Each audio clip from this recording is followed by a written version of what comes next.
शलोम everyone, आप सबका फिर से वेलकम है biblical to seekers Hindi YouTube channel में। अगर आप रोमन कैथोलिक समाज से हैं या कभी उनसे मिले हैं तो उनमें यह बात काफी प्रचलित है, मशहूर है कि संत पतरस पहले पोप थे और उनको उल्टी क्रूस पर लटकाया गया था उस वक्त के क्रूर शासक नीरो के द्वारा। रोमन कैथोलिक समाज का यह भी मानना है कि रोम में ही उनकी अस्थियां या फिर कंकाल हैं जो हर साल दिखाया भी जाता है। लेकिन क्या ये सच है?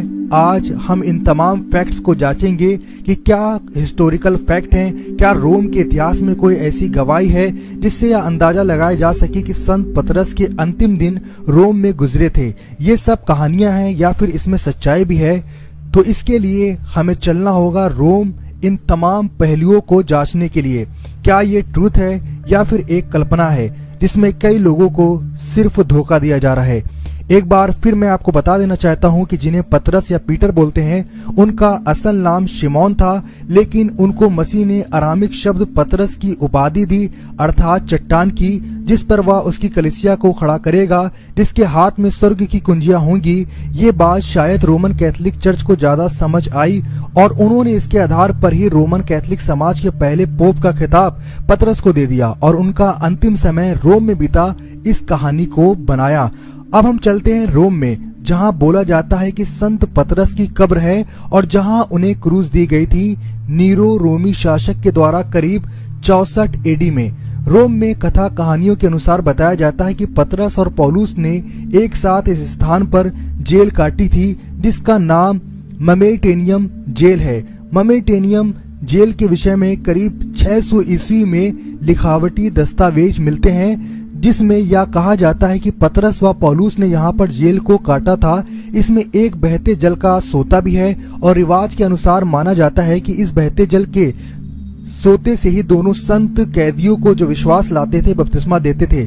लेकिन यह एक रीति अनुसार है, सिर्फ कहानी है, ना कि रोम के इतिहास में कोई ऐसा सबूत मिलता है या सिर्फ एक रोमन कैथोलिक समाज की मान्यता है।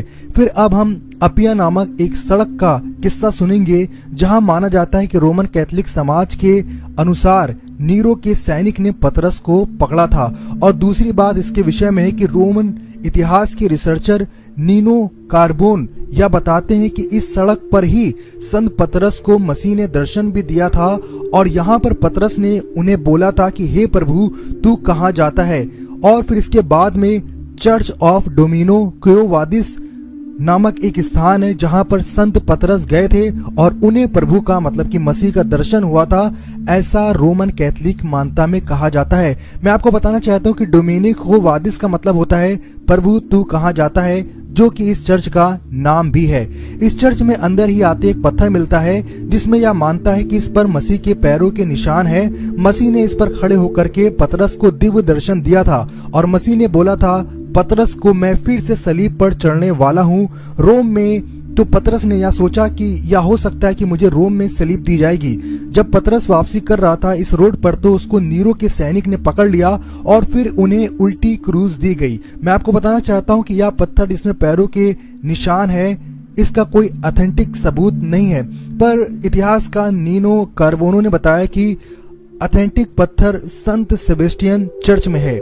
जब वहां पर पड़ताल की गई तो वहां पैरों के निशान वाले पत्थर को देखा गया जिसमें मसीह के पैर एक नॉर्मल मनुष्य से बड़े लग रहे हैं। रोमन मान्यता के अनुसार वह काफी लंबे चौड़े थे, या फुटप्रिंट करीब 11 इंच का होगा। मसीह ने स्वर्ग पर उठाए लिए जाने के बाद में दिव्य दर्शन दिया था। रोम में ऐसी मान्यता है, पर हमें पतरस के रोम में होने के सबूत अभी तक नहीं मिले। कोई ऐसे फुटप्रिंट जिससे यह साबित हो सके कि पतरस का अंतिम समय यहाँ बीता था। अभी तक की पड़ताल में यही लग रहा है कि मसीह को रोमन वर्जन में ढालने के लिए उन्हें रोम में दर्शन देने की कहानी बनाई गई और पतरस को कहानियों में लाया गया। फिर अब पतरस बेसिलिका वेटिकन सिटी में देखते हैं क्या कहानी और सबूत है। पतरस के रोम प्रवास के अभी तक कोई भी पुरातात्विक सबूत नहीं मिले थे जिससे यह अंदाजा मिले कि वाकई संत पतरस रोम आए थे। यहाँ पर ओलाफ ब्रांडेड नामक वेटिकन के पुरातत्व विद्वान से कुछ सवाल करे गए। उन्होंने बताया कि सबसे पहले बेसिलिका राजा कंस्टेंटाइन ने करीब 320 ईस्वी में यहाँ बिल्डिंग के रूप में निर्माण करवाया था। इस मान्यता पर कि यहाँ संत पतरस आए थे और उनकी कब्र यहाँ है, इसलिए जो पोप मरता है उसको यहाँ ही दफन किया जाता है।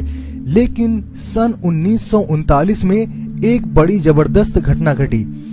पोप पियूस 11 जब इनकी मौत हुई 1939 में, और जब इनको दफन किया जा रहा था और वहां पर जब खुदाई हो रही थी, तो उस वक्त में सेंट पीटर बेसिलिका में प्राचीन रोमन कब्रिस्तान मिला, जिसमें पैगन कब्रें व उसके अलावा शुरुआती विश्वासियों की भी कब्रें मिली, जिससे यह पता लगता है कि मसीह से पूर्व इस स्थान पर रोमन समाज का कब्रिस्तान था।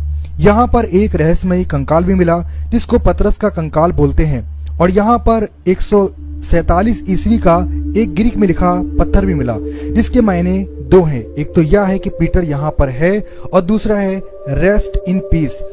ये गलतफहमी भी हो सकती है क्योंकि यह पत्थर टूटा हुआ है और पूरी तरह से क्लियर नहीं है। 1950 में पोप पियूस 12वें ने यह ऐलान करा था कि पतरस का कंकाल हमारे यहाँ पर पाया गया है। हालांकि इससे पहले इसका दावा किसी ने भी नहीं किया था कि पतरस का कंकाल वहां पर पाया गया है। इसके विषय में यूनिवर्सिटी ऑफ टोरंटो के प्रोफेसर ओरेन बर्टलेट ने कुछ सनसनीखेज खुलासे किए। उन्होंने अपनी रिसर्च के अनुसार बताया कि जिस स्थान पर यह कंकाल प्राप्त हुआ था वहां और भी आदमी और औरतों के कंकाल मिले थे। यह कंकाल, जिसे पतरस का कंकाल कहा जाता है, एक रिसर्चर टीम को मिला था जिसके पैर के पंजे नहीं थे, और ऐसी कहानी बताई गई कि इस पर जब पतरस को उल्टी सलीब दी गई थी तो उस वक्त के जो विश्वासी थे वह पतरस के शरीर को जलाने से बचाने के लिए उनके पैर काट करके, जब वो सलीब पर लटके थे, उनकी लाश को ले गए थे। और यह बोला जाता है कि यह कंकाल अब सेंट जॉन लाटेरेन चर्च में पाया जाता है। लेकिन इसके विपरीत उलट यरूशलेम के जैतून नामक पर्वत पर डोमिनियस फिलेविएट नामक एक चर्च है, जिसका अर्थ होता है प्रभु यहाँ रोए थे। जब यरूशलेम के मंदिर को विध्वंस होने की भविष्यवाणी मसीह ने की थी तो उस वक्त में वो रोए थे, और इस चर्च को 1891 में पूर्णतः निर्मित कर दिया गया था, मतलब कि बन करके तैयार हो गया था। लेकिन 1853 में जब इस चर्च की नींव डाली जा रही थी तब इस वक्त खुदाई में बहुत अहम एक गुफा मिली थी, और पुरातात्विक सर्वेक्षण में यहाँ पर करीब 2000 साल पुरानी कब्रें पाई गई। इन कब्रों पर हिब्रो, अरामी और शुरुआती मसीह समाज के चिन्ह मिले हैं। यहाँ पर शिमोन योना के पुत्र की कब्र भी मिली है, जो कि पतरस का असल नाम था, जिसका जिक्र बाइबल में भी मिलता है। जब हम पढ़ते हैं मत्ती रचित सुसमाचार 16 अध्याय की 17 आयत में, तो वहां पर लिखा है, यीशु ने उसको उत्तर दिया कि हे शिमोन योना के पुत्र, तू धन है, क्योंकि मांस और लहू से नहीं परंतु पिता ने जो स्वर्ग में है उसने तुझ पर यह बात प्रकट की है। तो हम देखते हैं कि चर्च जो है इस डिस्कवरी पर खामोश है, क्योंकि अगर इसे सार्वजनिक करा जाता है तो कैथलिक समाज की कपोल कथा, संत पतरस से जुड़ी कहानी जो है वो पूरी तरह से बर्बाद हो जाएगी, और रोमन कैथलिक समाज की नींव ही उखड़ जाएगी कि यह संप्रदाय संत पतरस के द्वारा बनाया गया था। और वो ये बोलते हैं कि उनका पोप जो था पहला पतरस था, और उनके जो तमाम रीति रिवाज हैं वो सब खत्म हो जाएंगे, क्योंकि पतरस की असल कब्र जो है वो यरूशलेम में है, ना कि रोम में है। ये एक मनगढ़ंत कहानी है जिसका शिकार 1 अरब से भी ज्यादा लोग हैं।